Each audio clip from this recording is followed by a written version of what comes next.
एक तरफ नेता प्रतिपक्ष राहुल गांधी सदन में गरजने और भारतीय जनता पार्टी की धज्जियां उड़ाने की तैयारी कर रहे हैं, वहीं दूसरी तरफ एनडीए में बगावत हो गई है। आपको बता दें कि 23 जुलाई को बजट पेश होने वाला है। उसके ठीक पहले 21 जुलाई को यानी कि कल दो बीजेपी के सांसद इंडिया गठबंधन में शामिल होने वाले हैं।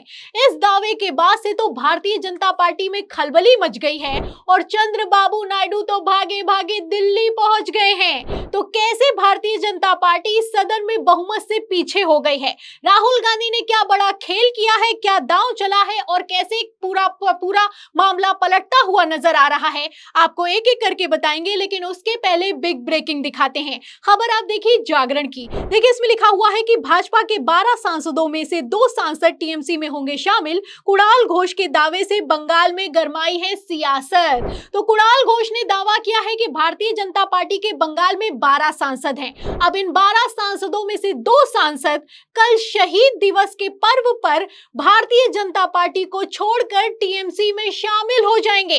खबर में देखिए आगे लिखा भी हुआ है कि तृणमूल कांग्रेस के वरिष्ठ नेता कुणाल घोष ने बड़ा दावा किया है कि बंगाल में भाजपा के 2 सांसदों ने 21 जुलाई को आयोजित होने पार्टी के सबसे बड़े वार्षिक शहीद दिवस समारोह के दौरान तृणमूल में शामिल होने की इच्छा जताई है। घोष ने संवाददाताओं से कहा है कि तृणमूल कांग्रेस सुप्रीमो ममता बनर्जी और पार्टी के राष्ट्रीय महासचिव अभिषेक बनर्जी सभी पहलुओं पर विचार करने के बाद दोनों सांसदों को दल में शामिल करने का अंतिम फैसला लेंगे। तो बड़ी खबर निकलकर सामने आई है, बड़ा दावा किया गया है, वो भी सदन के सत्र से ठीक पहले। आप देख सकते हैं कि टीएमसी की तरफ से दावा यह किया जा रहा है कि बीजेपी के 2 सांसद टीएमसी में शामिल होने वाले हैं, वो भी कल होने वाले हैं। आप वैसे भी जानते हैं कि 2024 लोकसभा चुनाव में भारतीय जनता पार्टी का बंगाल में बहुत बुरा हाल रहा। 42 सीटों वाले राज्य में भारतीय जनता पार्टी को सिर्फ 12 सीटें मिली हैं, वहीं टीएमसी ने 29 सीटें जीती हैं। अब इन 12 सीटों में से भी 2 कम होने वाली हैं, 2 सांसद टीएमसी में जाने वाले हैं। अब भारतीय जनता पार्टी का बंगाल में क्या होने वाला है, इस दावे से, इस खबर से आप अंदाजा लगा सकते हैं। और ऐसा ही कुछ होगा, इसका अंदाजा पहले ही हो गया था, क्योंकि अगर उपचुनावों की बात की जाए तो 13 सीटों पर उपचुनाव हुए, इसमें से 4 सीटें बंगाल की हैं। 4 सीटों में से 3 भारतीय जनता पार्टी के पास थी, लेकिन जब उपचुनाव हुए, वो भी लोकसभा चुनाव 2024 के ठीक बाद हुए, तो भारतीय जनता पार्टी अपनी तीनों सीटें हार गई।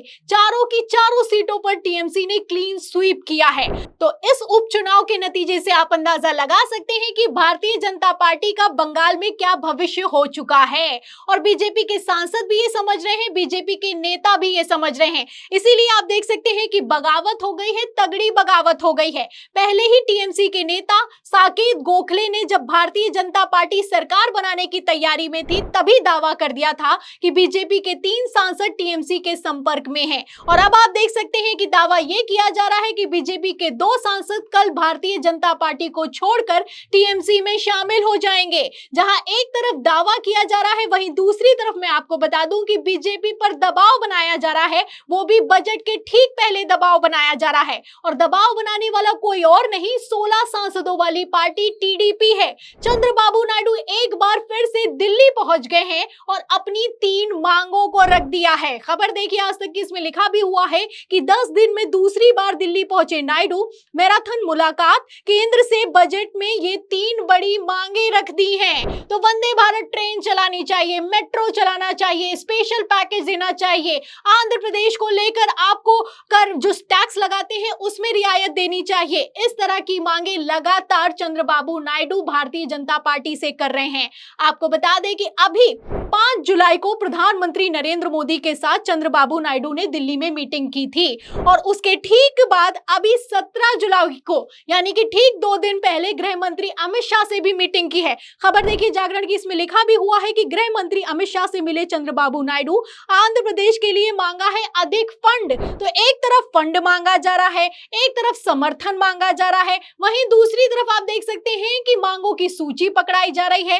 चंद्रबाबू नायडू हर तरफ से दबाव दबाव बनाने की कोशिश कर रहे हैं। और चंद्रबाबू नायडू ये अच्छे से समझते हैं कि अगर बजट में ही भारतीय जनता पार्टी की तरफ से आंध्र प्रदेश के लिए कुछ ऐलान नहीं किया गया तो हो सकता है बीजेपी बाद में पलट जाए। इसलिए बजट से पहले ही लगातार मीटिंग पर मीटिंग की जा रही है और लगातार चंद्रबाबू नायडू दिल्ली की दौड़ लगा रहे हैं।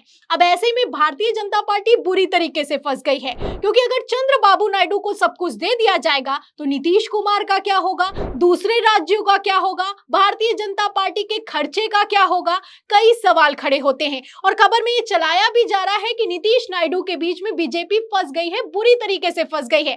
देखिए इसमें लिखा है न्यूज़ 18 की खबर में कि पीएम मोदी पर नीतीश नायडू को बड़ा पैकेज देने का दबाव बनाया जा रहा है। खर्च को संतुलित रखना चुनौती हो रहा है बीजेपी के लिए, तो चुनौती बड़ी हो रही है और ऐसे में भारतीय जनता पार्टी के लिए संतुलन कायम रखना बेहद जरूरी है।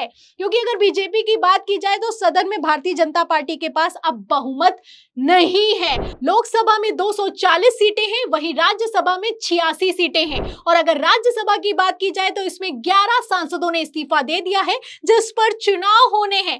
ऐसे हालातों में भारतीय जनता पार्टी बहुमत से पीछे हो गई है, और कितना पीछे हो गई है आप देख सकते हैं। और बीजेपी की हालत जो उनके पुराने साथी हैं उन्होंने भी खराब कर रखी है, क्योंकि नवीन पटनायक और उसी के साथ जगन मोहन रेड्डी भी नाराज चल रहे हैं।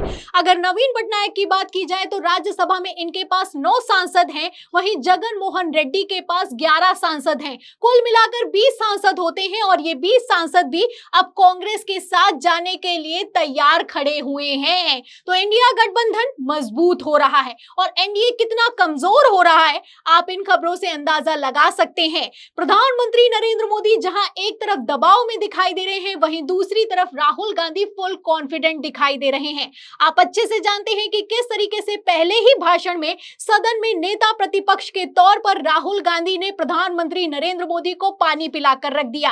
राहुल गांधी जब बोल रहे थे तो बीजेपी के कई नेता खड़े हुए, लेकिन राहुल गांधी नहीं रुके तो नहीं रुके। अब दूसरे भाषण में क्या होने वाला है आप समझ सकते हैं। खबरें भी निकलकर सामने आई है। खबर आप देखिए न्यूज़ 24 की, इसमें लिखा भी हुआ है कि बजट सत्र में गरजने को फिर तैयार राहुल, इन मुद्दों पर सरकार को घेरेंगे। तो सरकार को घेरेंगे, और अब तो पूरी की पूरी लिस्ट तैयार कर ली गई है। अब बजट में क्या होने वाला है, मानसून सत्र में भारतीय जनता पार्टी का क्या होने वाला है, एक एक खबर अपने आप में साफ करती हुई नजर आ रही है।